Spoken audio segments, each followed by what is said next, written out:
114 में आपने देखा कि जंकुक को टी की प्रेगनेंसी के बारे में पता चल जाता है, तो वो बहुत ज़्यादा खुश हो जाता है और सबको मिठाइयाँ खिला रहा है, खुशी मना रहा है। अब स्टोरी में आगे क्या होता है जानने के लिए देखते हैं। अपने आसपास के पड़ोस में सबको मिठाइयाँ खिलाने के बाद जंकुक घर वापस आ जाता है। आज बहुत ज़्यादा खुश है, आज उसकी खुशी का दिन है। टी चुपचाप ऑफिस जाने के लिए तैयार हो रही है। जंकुक आके टी को एक मिठाई खिला देता है। उसके बाद पूरा मिठाई का बॉक्स पकड़ के बेड में बैठ के आराम से खा रहा है वो। टी जंकुक को इतना खुश देखकर वो कुछ बोल ही नहीं पा रही है, उसकी हिम्मत ही नहीं हो रही है जंकुक को कुछ बोलने की। ऑफिस जाते टाइम जंकुक रास्ते किनारे एक खिलौने वाले से एक डॉल खरीद लेता है। ज़्यादा कीमती तो नहीं है, पर देखने में जंकुक को वो डॉल बहुत अच्छी लगी। जब उसकी बेटी होगी वो डॉल उसे देगा खेलने के लिए। आज पूरा दिन टी सिर्फ जंकुक को ही देखे जा रही थी कि जंकुक कितना खुश है और जंकुक का दिल तोड़ना होगा, ये सोच के ही टी को बहुत ज़्यादा बुरा फील होता है, बहुत ज़्यादा रोना आ रहा है। ऑफिस खत्म करने के बाद जंकुक टी को लेके सीधा अपने फ्लैट में जाता है, उसे सरप्राइज देगा आज वो। जंकुक ने टी की आंखों में पट्टी बांध दी है घर के अंदर आने से पहले ही। घर के अंदर आके जंकुक ने टी की आंखों से पट्टी खोल दी है और सामने लिखा हुआ है happy birthday to you T. तो इसके बाद टी देख के भी उसे बिल्कुल भी हंसी नहीं आ रही है, वो खुश नहीं हो पा रही है। फिर भी ज़बरदस्ती एक फेस पे स्माइल करती है, फेक स्माइल करती है, जिससे जंकुक को बुरा फील ना हो। फिर तभी वो जब घर के अंदर रूम के अंदर एंटर करती है तो ऊपर से बहुत सारे गुलमोहर के फूल गिरते हैं, क्योंकि गुलमोहर के फूल बहुत सारे जंकुक ने सजाया हुआ था कि टी की एंट्री होने पर उसके ऊपर गिरे। ये देख के ना चाहते हुए भी टी के फेस पे स्माइल आ जाती है। वो थोड़ी देर के लिए सही बहुत ज़्यादा खुश हो जाती है। जिमिन, सुगा और जेहो भी आके टी को विश करते हैं। पूरे बर्थडे पार्टी में जंकुक ने नोटिस किया कि टी बिल्कुल भी खुश नहीं है। रात के 10 बज रहे हैं, सभी डिनर करने में बिजी हैं और टी बालकनी में चुपचाप अकेले खड़ी होके आकाश देख रही है। बाहर पूरा अंधेरा है, कुछ दिखाई नहीं दे रहा है, फिर भी टी आकाश की ओर देखे जा रही है। एक्चुअली टी आकाश की ओर देख रही है, पर उसका मन तो कहीं और ही है। वो मन में बहुत ज़्यादा परेशान है। वो सोच रही है कैसे वो अपने बच्चे को बचाएगी, कैसे सच्ची बात जो है वो जंकुक को बताएगी। और जंकुक को अगर पता चल गया तो वो ज़रूर बिना कुछ सोचे ही अबॉर्शन कराने के लिए तैयार हो जाएगा। जंकुक के हाथ का स्पर्श जैसे ही अपने पेट में टी फील करती है, वैसे ही अपनी सोच से बाहर निकल आती है। जंकुक टी के कंधे के ऊपर अपना फेस रख के थोड़ी देर चुप रहता है, उसके बाद बोलता है, तुम सैड हो ना टी, मुझे पता है कि तुम सैड क्यों हो। टी पीछे घूम के जंकुक को देखती है और बोलती है, आपको पता है कैसे? हाँ मुझे पता है, क्योंकि तुम्हारे मम्मी पापा नहीं है तुम्हारे बर्थडे में, इसलिए तुम बहुत ज़्यादा सैड हो, है ना? टी सर नीचे करके रूम की ओर चली जाती है और जंकुक किचन में जाके एक प्लेट खाना लेके आके टी के पास बेड में बैठता है। टी खाने की प्लेट देख के पहले ही खाने की प्लेट को हाथ से हटाते हुए बोलती है कि वो नहीं खाएगी, उसे भूख नहीं है। क्या हुआ है टी, तुमने पूरे दिन में कुछ भी नहीं खाया है क्या? तुम भूल गई हो कि तुम्हारे पेट में एक छोटी सी जान है? टी सर उठा के जंकुक को थोड़ी देर देखती है, फिर बोलती है, जान है? बिल्कुल हमारे जैसा? हाँ बिल्कुल हमारे जैसा, हम सब भी तो अपने माँ के पेट में ऐसे ही थे। टी अब खुद को और अपने आंसुओं को रोक नहीं पाती है। वो जंकुक को हक कर लेती है और रोने लगती है। जंकुक भी प्लेट हाथ से हटा देता है और टी को हक करके बोलता है, तुम्हें क्या हुआ है टी, बोलो मुझे। जंकुक, मैं अबॉर्शन नहीं करा सकती, प्लीज मुझे माफ कर दो। अबॉर्शन मतलब? क्या बोल रही हो तुम ये सब टी? रोने की वजह से टी कुछ भी ठीक से बोल ही नहीं पा रही है। बस वो बोल रही है कि वो डॉक्टर रुस्तम से उसकी बात हुई है, बस ये सब बोल के टी रो रही है, कुछ भी और ज़्यादा बोल नहीं पा रही है। तो जंकुक हार मान के लास्ट में डॉक्टर रुस्तम को कॉल करता है और सारी बातें उनसे सुनता है। डॉक्टर रुस्तम से सारी बातें जानने के बाद जंकुक के हाथ से फोन नीचे गिर जाता है और ती अब बेड के कोने में बैठ के चुपचाप जंकुक को देख रही है। जंकुक अपने बालों को पकड़ के खींच रहा है, अपने आप को संभालने की कोशिश कर रहा है। जंकुक जोर से सांस लेता है, उसके बाद वो ती का हाथ पकड़ के फ्लोर में बैठ जाता है और ती बोलती है रोते हुए जंकुक से, जंकुक प्लीज मैं अबॉर्शन नहीं कराऊंगी। जंकुक की आंखों से आंसू निकल रहे, फिर भी जंकुक खुद को संभालते हुए बोलता है, देखो ती मेरी बात सुनो, हम चाहेंगे तो बाद में और भी बेबी ले सकते हैं, तो फिर तुम अभी बेबी के लिए अपनी जान में रिस्क क्यों ले रही हो बोलो। अभी तुम्हारे और बेबी की जान को खतरा है और सबसे ज्यादा तुम्हारी जान को खतरा है ती। मेरी बात सुनो ती, अभी बेबी तुम्हारे पेट में हुआ नहीं है, बस एक छोटा सा अंश है बेबी का, और ट्रस्ट मी अगर अभी अबॉर्शन करा लेंगे हम तो बेबी को बिल्कुल भी दर्द नहीं होगा, तकलीफ नहीं होगी, प्लीज मेरी बात मानो। जंकुक प्लीज मुझे सब मत समझाओ, मैं कोई छोटी बच्ची नहीं हूँ, मुझे सब पता है। ती सुनो, अगर ऐसा हुआ कि 9 महीने बाद हम बेबी को बचा नहीं पाए तो उसका दुख तुम कैसे सह पाओगी बोलो। आप इतना नेगेटिव क्यों सोच रहे हो, वो बच भी तो सकता है, सब गॉड के हाथ में है, गॉड चाहेंगे तो क्या नहीं हो सकता। मैं जानता हूँ, पर सामने आगे जाके विपत्ति है, तुम्हारी लाइफ में रिस्क है, तो हम जानते हुए भी क्यों ऐसा करेंगे बोलो। तुम्हारी जान को खतरा है, ये सब जानते हुए तो मैं बिल्कुल भी ये सब नहीं कर सकता। मैं तुम्हें खो नहीं सकता थी, प्लीज समझो मेरी बात को। कल सुबह ही तुम मेरे साथ हॉस्पिटल जाओगी, अबॉर्शन करा के आएंगे, इतना बड़ा रिस्क मैं बिल्कुल भी नहीं लूंगा थी, आई प्रॉमिस। जब तुम्हारा दवाइयों का कोर्स कंप्लीट हो जाएगा तो हम बेबी ले लेंगे, ओके टी। नहीं, मैं ऐसा बिल्कुल भी नहीं करूंगी।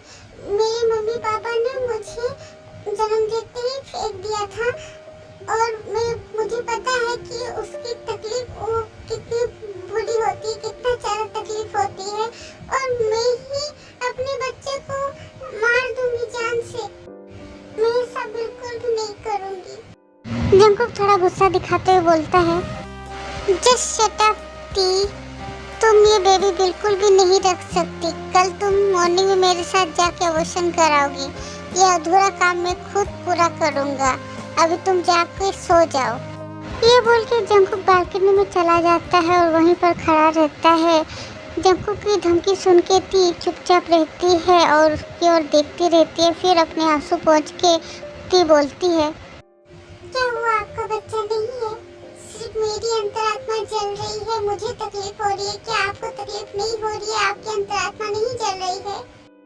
जंकुक अपने आप को संभाल के आकाश की ओर देखते रहता है और बोलता है, हाँ वो मेरा ही बच्चा है, मैं ये बात को अस्वीकार नहीं कर रहा हूँ, मेरी अंतरात्मा भी जल रही है, मुझे भी तकलीफ हो रही है, पर अभी बच्चे से ज़्यादा जरूरी अभी मेरे लिए बच्चे की माँ है। माँ अगर बच गई तो बच्चा ऐसे भी आ जाएगा। ये सुनकर ती उठ के खड़ी होती है और जंकुक को देखते हुए बोलती है, अगर बच्चा नहीं रहेगा तो बच्चे की माँ भी नहीं रहेगी। बस ये बोल के ती रूम से बाहर चली जाती है और जंकुक पीछे पीछे जाते हुए बोलता है, ती रुको, पागलपन मत करो। सुबह जंकुक से बोलता है, क्या हुआ जंकुक, ती ऐसे जा कहाँ रही है? बाद में सब कुछ बताता हूँ भाई, तू जा किसी डॉक्टर को लेके आ ती के घर और उसे बोलना एक नींद की इंजेक्शन भी लेके आने के लिए। ती अपने घर आके दरवाजा बंद ही करने जा रही थी कि जंकुक पकड़ लेता है। ती अब तुम बहुत ज्यादा कर रही हो, आप चली जाइए यहाँ से। मैं नहीं जाऊँगा। ती परेशान होकर अपने रूम में चली जाती है और बेड के एक साइड में बैठ जाती है। जंकुक वहीं पर कुछ देर खड़े रहता है साइड में। जंकुक ती के पास जाके बैठ जाता है तो ती अपना मुंह फेर लेती है जंकुक से और जंकुक बोलता है ती से, ओके ठीक है, तुम्हें अबॉर्शन कराने की कोई ज़रूरत नहीं है, अब शांति मिली तुम्हें? ठीक है, तुम मर जाओ और तुम्हारे मरने के 2 मिनट पहले मैं जहर लाके खा लूँगा, तब तो तुम हैप्पी होगी ना। ये सुनकर ती और ज़्यादा रो रही है और अपने आंसू पोंछ रही है।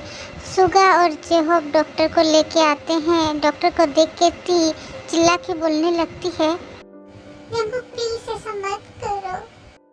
जंगकुक ती को हक करके बोलता है, कुछ भी नहीं करूँगा ती, वो डॉक्टर बस तुम्हें आराम करने के लिए एक इंजेक्शन देंगे बस, और कुछ भी नहीं। नहीं, मुझे इंजेक्शन की कोई जरूरत नहीं है। जंगकुक डॉक्टर को इशारा करके ती को और भी टाइटली हग करके रहता है। जंगकुक प्लीज, मैं मर जाऊंगी, मुझे मेरा बेबी चाहिए, उसे प्लीज कुछ भी होने मत देना, प्लीज कुछ भी मत करना जंगकुक। डॉक्टर इंजेक्शन देके चले गए। जिमिन ती के सर पे हाथ फेर रही है। ती सो गई है। जंगकुक खिड़की के पास खड़े होकर बाहर की ओर देख रहा है। ती बहुत ज़्यादा डिप्रेशन में थी, उसे इंजेक्शन देना ही पड़ता नींद का, वरना आज वो कुछ ना कुछ गलत कर लेती। सुगा बोलता है, तो भाई अब तू क्या करेगा? मेरी बात मानना है तो मैं बोलूँगा कि मैं इस बात से सहमत हूँ कि ती को अबॉर्शन करा लेना चाहिए, वरना ती के जान को रिस्क है। जिमिन बोलती है, भैया मैं ये बोलना चाहती हूँ कि ती जो बोल रही थी वो ठीक बोल रही थी, क्योंकि हम गॉड के हाथ में सब कुछ क्यों नहीं छोड़ सकते।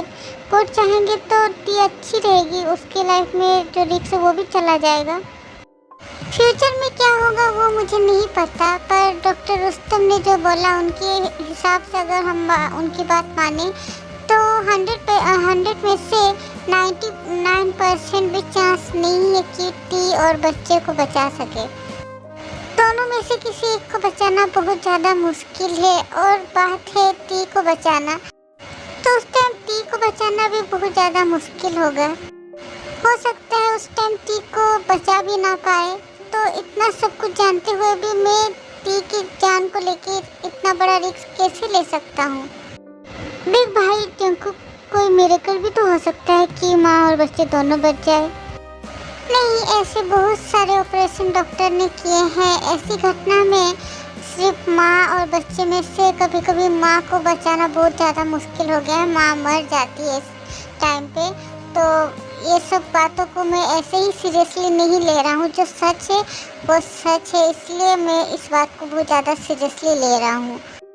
तो और क्या कर सकते हैं? तो ती को समझा कि अबॉर्शन करा ले, क्योंकि अगर ती अबॉर्शन के लिए तैयार नहीं होगी तो डॉक्टर ऑपरेशन करेंगे नहीं।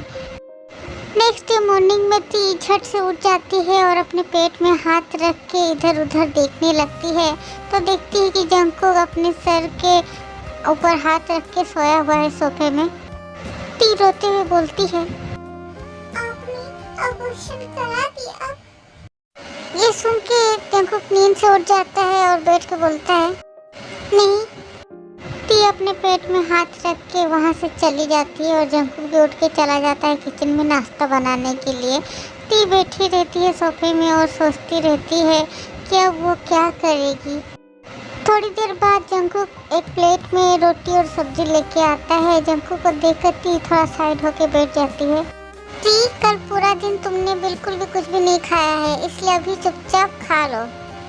नहीं, मैं कुछ भी नहीं खाऊंगी, मैं गोवा में आश्रम में चली जाऊंगी।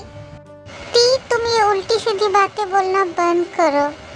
तुम कल से ऐसा क्यों कर रही हो? बोलो, तुम एक बात क्यों समझने की कोशिश नहीं कर रही हो? मैं अबॉर्शन नहीं कराऊंगी। जंगकुक एक छोटा सा बोतल अपने पॉकेट से निकाल के ती के हाथों में देता है और बोलता है, ओके फाइन, तुम अबॉर्शन मत कराना। ये जो बोतल में है ये डाल के मुझे पिला दो, क्योंकि मैं अपने जीते जी तुम्हें मरता हुआ नहीं देख सकता और ना मैं सह पाऊंगा, इसलिए तुम मुझे पिला दो, मैं मर जाना चाहता हूँ। देखिए, बच्चे का कुछ भी नहीं होगा, सब समय एक ही चीज होगा ऐसा तो नहीं है ना। मैं पूजा करूंगी और उपास करूंगी और मैं मन्नतें मांगूंगी। देखना गॉड जो है ना, मुझे और मेरे बच्चे को सुरक्षित रखेंगे, हमारी हानि होने नहीं देंगे वो। नंगू गुस्से से घर से चला गया। ती भी अब और नाश्ता नहीं करती है। ती ऑफिस टाइम में तैयार होकर बाहर निकल के देखती है कि जंगकुक नहीं आया है बाइक लेके। शायद बहुत ज़्यादा गुस्सा है इसलिए ती टैक्सी में ऑफिस चली आती है। ऑफिस आके ती देखती है कि जंगकुक ऑफिस बहुत पहले ही आ गया है और कंप्यूटर में बैठ के काम कर रहा है। तो ती जाके जंगकुक के पास में बैठती है। तो जंगकुक ती को देख के कंप्यूटर में काम करते हुए बोलता है, नाश्ता किया था तुमने? नहीं। ये सुन के जंगकुक गुस्से से ती को देखता है, फिर उठ के कैंटीन में चला जाता है खाने के लिए कुछ लेके आने के लिए। तो कैंटीन में आके जंगकुक खाने का पैकेट हाथ में पकड़ा ही था कि देखता है कि ऑफिस का मैनेजर दौड़ते हुए आ रहा है। मैनेजर आके जंगकुक से बोलता है कि ती बेहोश हो गई है। ये सुन के जंगकुक दौड़ के केबिन में जाता है और देखता है कि ती जमीन पर बेहोश होकर पड़ी है। तो जंगकुक ती के पास जाके उसका सर अपने गोद में रख के उसे उठाने की कोशिश करता है। तभी मैनेजर बोलता है कि ती को हॉस्पिटल ले जाने के लिए। तो जंगकुक उसे गोद में उठा के हॉस्पिटल ले जाता है। डॉक्टर रुस्तम ती को चेक कर रहे हैं। चेकअप करने के बाद डॉक्टर रुस्तम जंगकुक से बोलते हैं, खाना पीना अच्छे से नहीं करती है क्या? मैं क्या करूं डॉक्टर, बताइए। ती अबॉर्शन नहीं कराना चाहती है, इसी जिद में है वो। मैं उसके अगेंस्ट कुछ बोल रहा हूँ कि अबॉर्शन करा लो, तो उस वजह से वो अभी खाना पीना सब छोड़ दी है। ऐसे डॉक्टर मैं आपको एक ही सजेशन दे सकता हूँ, अबॉर्शन, क्योंकि अबॉर्शन नहीं करने से उनकी लाइफ में रिस्क है। पर वो एक माँ है और माँ के हिसाब से उनका ऐसा रिएक्शन करना ये नॉर्मल है।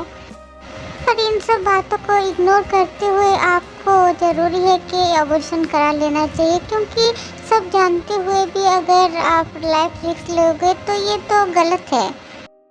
मैं समझ रहा हूँ, पर वो समझ नहीं रही है ना। वो खाना पीना छोड़ देगी ऐसे, तो मैं क्या कर सकता हूँ? वो अपनी जिद पर अटल है। अबॉर्शन के लिए माँ की सहमति होना सबसे ज़्यादा इम्पोर्टेंट है। अब अगर मिसेस टी नहीं मान रही है अबॉर्शन के लिए, तो मैं क्या बोल सकता हूँ, बोलिए। अब आपका ही डिसीजन फाइनल होगा, जैसा आप डिसीजन लोगे वैसा होगा। पर फिर भी मैं आपको मना करूँगा कि आप ऐसी गलती बिल्कुल भी मत कीजिए। मैंने अपनी लाइफ में बहुत सारे केस ऐसे देखे हैं जिसमें दोनों को बचाना बहुत मुश्किल है। इसलिए आप 1 या 2 साल का वेट नहीं कर सकते क्या?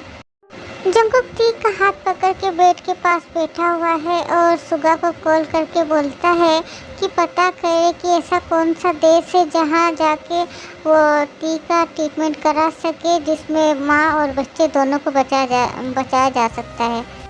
फ़ोन पे बात करने के बाद जंगकुक चुपचाप बैठ के सोच रहा है कि एक तरफ उसकी ती है तो दूसरी तरफ उसका बच्चा है।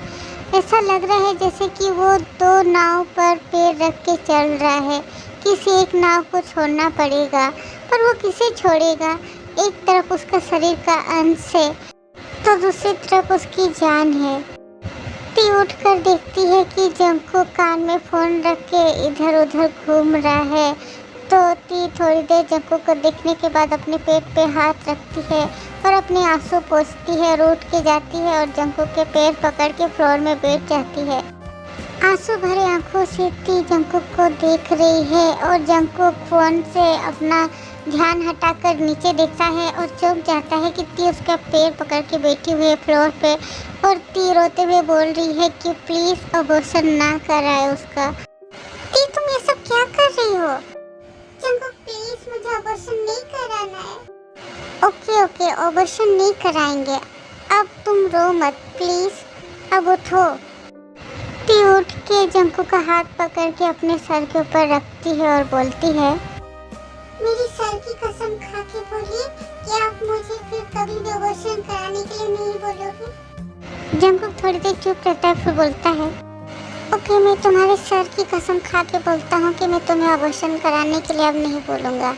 ये सुन के ती बहुत ज़्यादा खुश हो जाती है और जंगकुक को हक कर लेती है और जंगकुक भी ती को हक कर लेता है और मन में बोलता है, ती का मन रखने के लिए मैंने उसकी कसम तो खा ली, उसे हाँ तो बोल दिया, पर दूसरी तरफ मैंने तो अपनी ती को मौत की ओर धकेल दिया।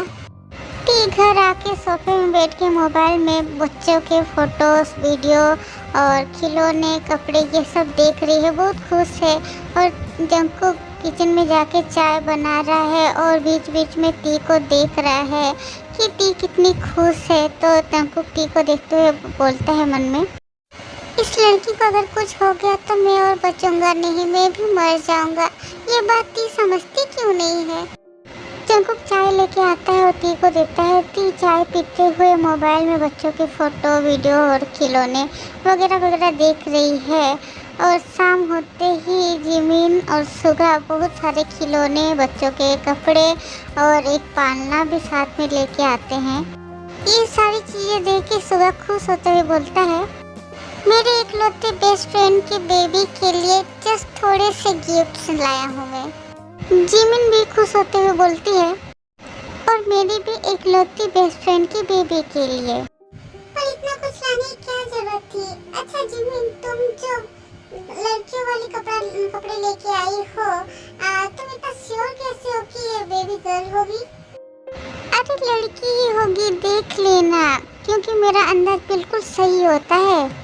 और ये क्या भाई सुगा, मैं देख रहा हूँ कि तूने भी कपड़े लेके आया है, वो भी लड़कों वाले। अरे मेरा मानना है कि तुम लोगों का लड़का होगा, बेबी बॉय होगा, देख लेना। पर जिमिन से इस बारे में मेरा बहुत झगड़ा हो गया है, वो मानने को तैयार ही नहीं थी। वो बोल रही है कि लड़की होगी और मेरा मानना है कि लड़का होगा। मुझे बिल्कुल कॉन्फिडेंस है कि लड़का ही होगा। अच्छा ठीक है, अब झगड़ा करने की कोई जरूरत नहीं है, आप लोग बैठिए, मैं चाय बना के लेके आती हूँ। अरे टी, तुम बैठो तो तुम्हें काम करने की कोई जरूरत नहीं है, आज खाना जिमिन बनाएगी। क्या बोला तुमने? मैं खाना बनाऊंगी? पर मुझे तो खाना बनाना आता ही नहीं है। अरे टेंशन मत लो, मैं हूँ ना, और हमारे साथ यूट्यूब बाबा भी है। जंकुक टी के पास बैठ के खिलौना हाथ में लेके खेलते हुए बोलता है, आज और हमें शाम का नाश्ता मिलने वाला नहीं है, दोनों मिलके बॉम्ब ब्लास्ट करके ही किचन से बाहर निकलेंगे। टी एक खिलौना हाथ में लेके देखते हुए बोलती है, अच्छा वो दवाइयों वाला कोर्स 9 महीने में नहीं कर सकते क्या? जंकुक ने जो खिलौना पकड़ा था उसे हाथ से नीचे रख देता है और फिर टी को देखते हुए बोलता है, हाँ शायद कर सकते हैं, मैं डॉक्टर रुस्तम से बात करके देखता हूँ। जंकुक डॉक्टर रुस्तम को कॉल करके इस बारे में पूछते हैं तो डॉक्टर रुस्तम बोलते हैं कि प्रेगनेंसी के टाइम में ये कोर्स करना पॉसिबल नहीं है। और सुगा ने भी जंकुक से बोला कि फॉरेन कंट्री में भी इस टाइप का कोई हॉस्पिटल नहीं है जो इस टाइप का ट्रीटमेंट करा सकता है। ये सब बातें सुन के जंकुक की अंतरात्मा कांप उठती है और इधर टी जिमिन के साथ बैठ के बच्चों के बारे में बात कर रही है। जंकुक गुस्से से घर से अपना जैकेट पहन के निकल जाता है। पूरा एक दिन हो गया है जंकुक टी को एक बार भी देखने नहीं गया। आज तो ऑफिस भी नहीं है कि ऑफिस के बहाना से ही टी जाके जंकुक को देख सके, क्योंकि ऑफिस में कलर का काम चल रहा है इसलिए ऑफिस बंद है। तो टी बस यही सोच रही कि अचानक से जंकुक को हो क्या गया है, जंकुक ऐसा क्यों कर रहा है। यही बात टी को समझ नहीं आ रही है। ना कुछ हुआ ना कुछ किया, बस सीधा बात करना भी बंद कर दिया है जंकुक ने। टेंशन के मारे टी और रह नहीं पाती है, वो अपने घर को लॉक करती है और जंकुक के घर की ओर जाती है। घर जाके देखती है कि जंकुक टीवी देख रहा है सोफे में बैठ के आराम से। टी को देख के भी जंकुक अनदेखा कर देता है, ऐसा दिखा रहा है जैसे कि वो बिल्कुल भी खुश नहीं है टी को यहाँ पर देख के। क्या बात है, आज आप पूरा दिन घर से बाहर नहीं निकले और ना मेरा कॉल रिसीव कर रहे हो, ऐसा क्यों? क्यों करूँ मैं तुम्हारा कॉल रिसीव, तुम रहो अपने बेबी को लेके। वैसे भी बेबी जब आएगा तो तुम तो छोड़ के चली जाओगी, तो इसलिए अभी से मैं दूरियां बना रहा हूँ जिससे बाद में मुझे ज़्यादा तकलीफ ना हो। ये सब बातें सुन के टी चुपचाप खड़ी है। क्या हुआ, ऐसे चुपचाप खड़ी क्यों हो? जाओ, घर जाके बेबी के आने की खुशहाली मनाओ, तैयारियां करो, जाओ। टी उदास होके वहाँ से चली गई। अब जंकुक को खुद ही बहुत बुरा लग रहा है, पर वो क्या करेगा। टी उसके लिए सबसे ज़्यादा ज़रूरी है इस दुनिया में। रात के 8 बज रहे हैं। जंकुक टी के घर आता है। टी अपने रूम में साइड होके सोई हुई है। जंकुक टी के पास जाके बोलता है, टी क्या? सॉरी। पर क्यों? मैंने तुम्हें डांटा इसलिए। ये बात बोल के जंकुक टी को हक करके सो जाता है उसके पास और बोलता है, मैं क्या करूँ बोलो टी, तुम प्लीज अपना डिसीजन चेंज करो, मैं तुम्हें खोना नहीं चाहता। बिल्कुल भी नहीं। जंकुक अब क्या करेगा, टी को समझाने के लिए सारा टेक्निक अप्लाई कर चुका है पर कोई फायदा नहीं, इसलिए लास्ट में जंकुक ने हार मान ली और टी को हक करके सो गया। रात के 9:30 हो रहे हैं। टी उठ के किचन गई है जंकुक के लिए खाना लाने के लिए। तो जब टी उठ गई उसी टाइम जंकुक भी उठ गया था और जंकुक मुंह फुला के सोफे में बैठ के टीवी देख रहा है। देखते देखते कैसे जो 6 महीने बीत गए पता ही नहीं चला। अब जंकुक ही ऑफिस जाता है, टी नहीं जाती है, वो प्रेग्नेंट है इसलिए ऑफिस की तरफ से उससे छुट्टी मिली है। प्राइवेट कंपनी है इसलिए जितने दिन तक वो जॉब नहीं करेगी उतने दिनों की तनख्वाह सैलरी नहीं मिलेगी उसे। तो इस बात पे भी जंकुक और टी ने उस बात को एक्सेप्ट कर लिया, मान लिया है। अभी घर का पूरा खर्चा जंकुक उठाता है, घर जंकुक चलाता है और टी सिर्फ घर में रहती है। आज महीने का पहला दिन है। जंकुक और टी तैयार हो रहे हैं गोवा जाने के लिए क्योंकि जंकुक के पापा ने बोल दिया है कि टी 1 महीने के लिए गोवा में ही रहेगी। आज टी ने वही साड़ी पहनी है जो साड़ी जंकुक की माँ ने उसके लिए रख दिया था क्योंकि टी का अब 7वां महीना चल रहा है। टी तैयार होके आईने के सामने पेट पे हाथ रख के खुद को देख रही है। जंकुक कब से हाथ में 2 ट्रॉली बैग पकड़ के खड़ा है।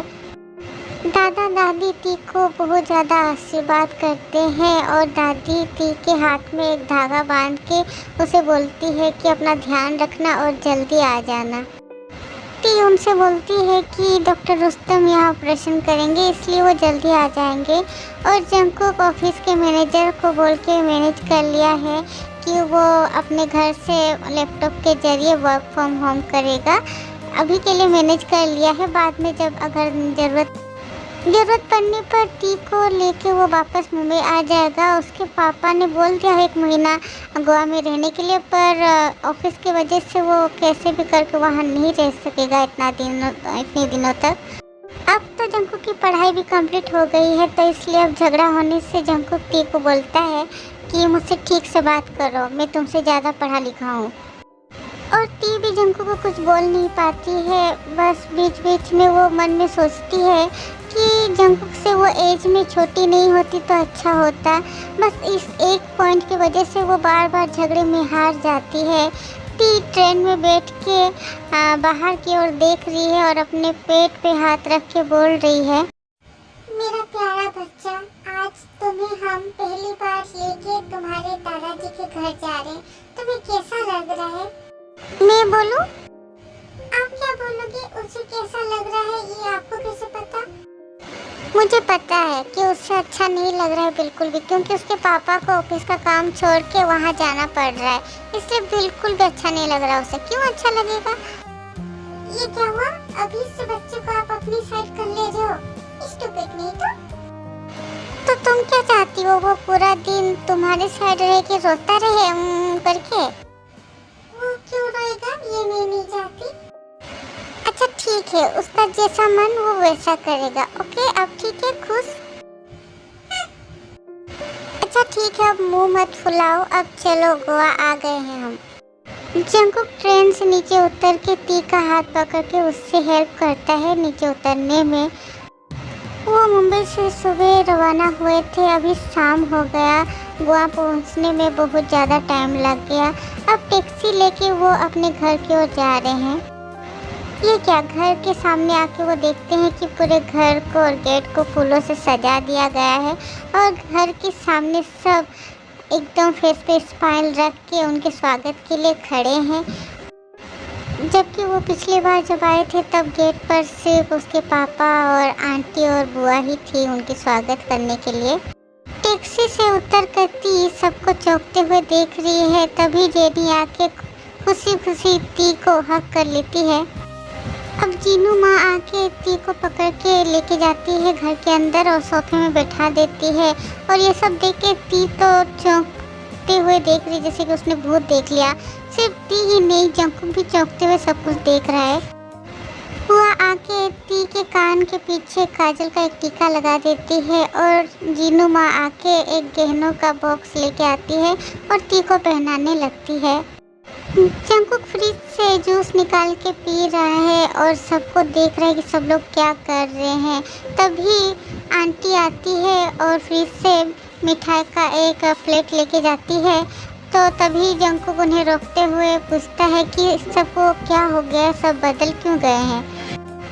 अरे जंकुक बेटा, तुम समझे नहीं, हमारे घर एक नया मेहमान आने वाला है, एक छोटा सा बेबी आने वाला है, तो इससे बड़ी खुशी खबर और क्या ही हो सकती है।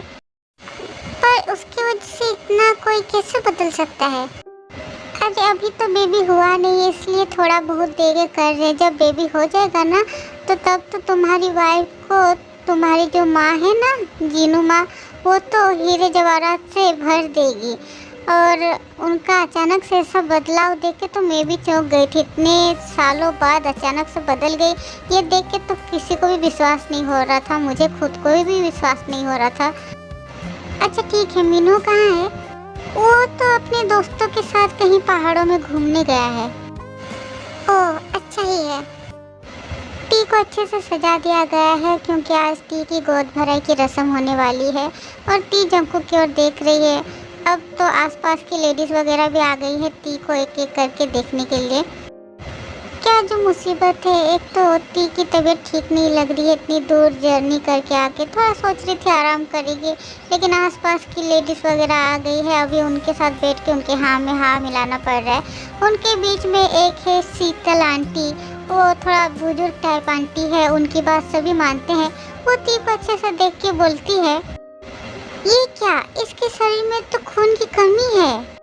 जंकुक उनके बीच में आके बोलता है, अच्छा ठीक है, अब बहुत हो गया, अब ये सब छोड़ो, मेरे बच्चे की माँ को अब थोड़ा रेस्ट करने दो। आप लोग तो तब से शाम से आके उसे देख ही जा रहे हो, अभी बच्चा हुआ ही नहीं है। जब बच्चा हो जाएगा तब तो आप लोग लग रहा है 2-3 दिन तक लगातार देखते रहोगे उसे।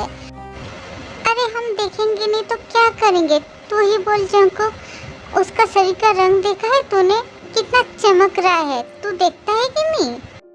जंकुक आंटी को एक आंख मार देता और बोलता है, ये भी कोई बोलने की बात है आंटी, वो तो मेरी ही वाइफ है ना, मैं उसे दिन में 45 बार देखता हूँ। अरे बाप रे, 45 बार देखता है तू? हाँ, और नहीं तो क्या। जीनू माँ हंसते हुए जंकुक से बोलती है, बेटा जंकुक, टी को जाओ अपने रूम में लेके जाओ और उससे बोलो कि कोई ये सब साड़ी चेंज करके कोई हल्का पतला साड़ी पहने, क्योंकि इस टाइम पे इतना भारी साड़ी और इतने भारी भारी गहने पहन के रहना अच्छी बात नहीं है। ठीक है माँ। जंकुक टी का हाथ पकड़ के रूम में ले जाता है। रूम में आके टी अपनी साड़ी चेंज कर लेती है और सारे गहने भी खोल देती है। उसके बाद वो टी जंकुक को देखती है कि जंकुक लैपटॉप में अपना काम कर रहा है ऑफिस का, ध्यान दे के। तो टी जंकुक के पास जाके उसके बगल में बैठती है और जंकुक को देखते हुए बोलती है, अच्छा तो मिस्टर जियन जंकुक, आज कितनी बार देखा आपने मुझे? 34 बार देखा है। अच्छा जी, मतलब और भी 11 बार अभी देखना बाकी है आपका? हाँ जी। सब गिन के? हाँ, अब जाओ, वहाँ पर टेबल के ऊपर जो एक बड़ा सा प्लेट रखा है उसमें जो फ्रूट्स है भरा हुआ, वो सारे फ्रूट्स खा के खत्म करो। इतने सारे फ्रूट्स? हाँ, तुम्हारे लिए नहीं, हमारे बेबी के लिए। मैं इतना नहीं खा सकती।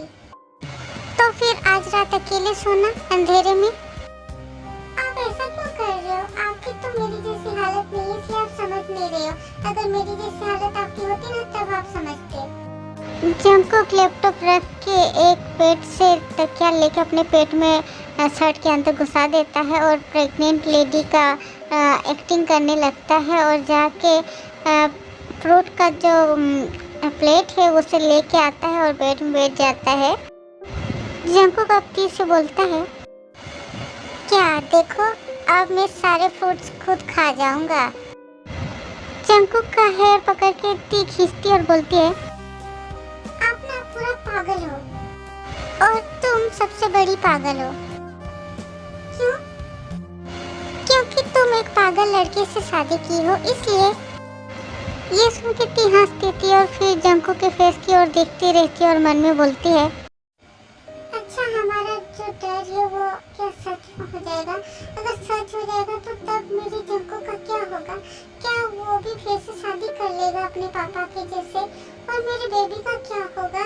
क्या वो भी जंकुक के जैसे ही अपनी सौतेली माँ से बहुत सारा दुख उठाएगा और अलग रहेगा?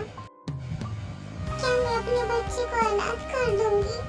पर मेरे हाथ में तो कुछ भी नहीं है, मैं कुछ भी कर नहीं सकती। अगर मैं उसे अबॉर्शन कर देती तो ये मेरे बच्चे के साथ गलत हो जाता और फ्यूचर में भी उसके साथ गलत हो जाएगा अगर मैं मर गई तो। जंकुक लैपटॉप में काम करते हुए अचानक टी की ओर देखता है तो टी को वो देखता है कि टी फ्लोर की ओर देख रही है और उसकी आंखों से आंसू बह रहे हैं।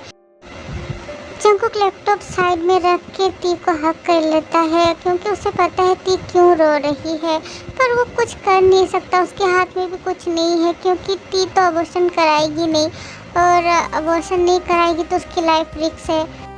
अभी तो टी का 6 महीना कंप्लीट होके 7वां महीना चल रहा है। अभी टी चाहेगी तो वो भी अबॉर्शन नहीं करा सकती। जंकुक टी को हक करके रोते हुए बोलता है, टी तुम ज़्यादा सोचो मत, तुम्हें अगर कुछ हो गया तो तुम्हारा ये मिस्टर जेन जंकुक वो भी तुम्हारे साथ मर जाएगा क्योंकि तुम्हारे बिना मैं नहीं रह पाऊंगा। हमारा बच्चा वो अपने दादाजी के पास रह लेगा। नेक्स्ट डे मॉर्निंग में जंकुक टी को लेके आश्रम की ओर जा रहा है। आज ज़्यादा बारिश भी नहीं हुई, मौसम अच्छा है। जंकुक और टी गुलमोहर के पेड़ के नीचे बैठे हुए हैं।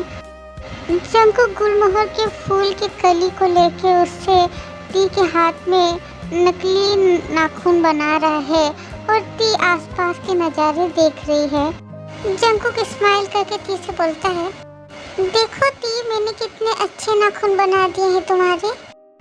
टी अपने नाखून देखते हुए बोलती है, वाह बिल्कुल राक्षसनी वाला नाखून लग रहा है। मेरी वाइफ के हाथों में लंबे लंबे नाखून बहुत अच्छे लग रहे हैं। टी जंकुक के फेस की ओर देख के बोलती है, हमारा फ्यूचर क्या है जंकुक? ये सुन के जंकुक अपना फेस दूसरी ओर फेर लेता है और बोलता है, वो बात तुम्हें अच्छे से पता है टी, फिर भी तुम मुझसे पूछ रही हो। पर फिर भी एक बात अच्छे से अपने दिमाग में घुसा लो और समझ लो टी, तुम्हें कुछ हो गया तो मैं भी जिंदा नहीं रहूँगा। ये सब जानते हुए भी तुम्हारे पास 2 ऑप्शंस थे टी, जिसमें था कि एक सुंदर लाइफ और एक था जिसमें किसी अपने को खोना, और तुमने सेकंड ऑप्शन को चुन लिया थी। इसलिए अब मुझसे मत पूछो कि हमारा फ्यूचर क्या है। टी आकाश की ओर देख के गहरी सांस लेती है और बोलती है, अगर मैं सेकंड ऑप्शन में ही तुम्हें एक अच्छी लाइफ लाके दे सकूं तो। मेरी माँ ने मेरा हाथ पकड़ के मुझसे बोला था कि वो इस बीमारी से ठीक हो जाएगी। मेरे हाथ में और कुछ भी नहीं है जंकुक। अगर मैं आपकी किस्मत में हूँ तो देखना हमारी लाइफ में जो ये तूफान उठा है, ये तूफान में एक दिन साथ हो जाएगा और इंद्रधनुष की तरह हमारी लाइफ खिलने लगेगी। हर समय सब कुछ पॉजिटिव नहीं होता है टी। मेरे साथ आज तक कुछ भी पॉजिटिव नहीं हुआ है। मैंने अपनी लाइफ में अपनी माँ को, मेरे सबसे अपने इंसान को मैंने खोया है और आज फिर से किसी अपने को खोने जा रहा हूँ। मैं लड़का हूँ, इसका मतलब ये तो नहीं है कि मुझे तकलीफ नहीं हो रही और मैं सारे दुख हंसते हंसते सह लूँगा। मैं भी इंसान हूँ, मुझे भी तकलीफ होती है, मुझे भी रोना आता है। पर मैं अपना दुख किसे सुनाऊँ, किसे बोलूँ मैं अपना दुख? तुम नहीं समझोगी, तुम बस खुद को छोड़ो। मैं और बोलना नहीं चाहता इन सब बातों को लेके। इन सब चीज़ों के लिए तुम जिम्मेदार हो, बट तुम खुश रहो, मैं बस यही चाहूँगा। ये सब बोल के जंकुक वहाँ से जाने लगता है। टी उठकर अपने आंसू पोंछती है और बोलती है, मैं तो वैसे भी कुछ दिनों बाद ये दुनिया छोड़ के चली जाऊंगी। तब तक के लिए क्या तुम मुझसे प्यार नहीं करोगे जंकुक? ये बात सुन के जंकुक रुक जाता है और पीछे मुड़ के टी को देखने की हिम्मत नहीं बनती है उससे। वो वहीं पर घुटने के बल बैठ जाता है और चिल्ला के रोने लगता है।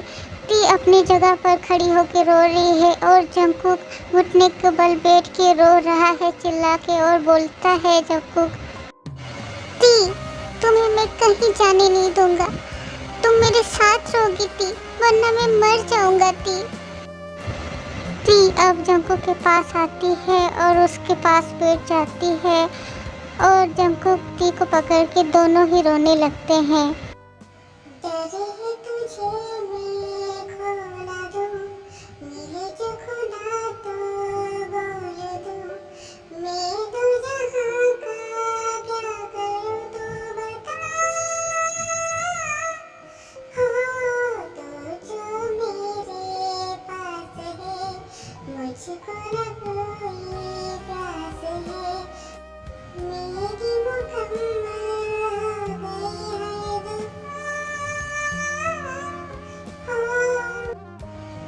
अभी के लिए बस इतना ही। आदमी स्टोरी में आगे क्या होता है जानने के लिए वेट करें। लास्ट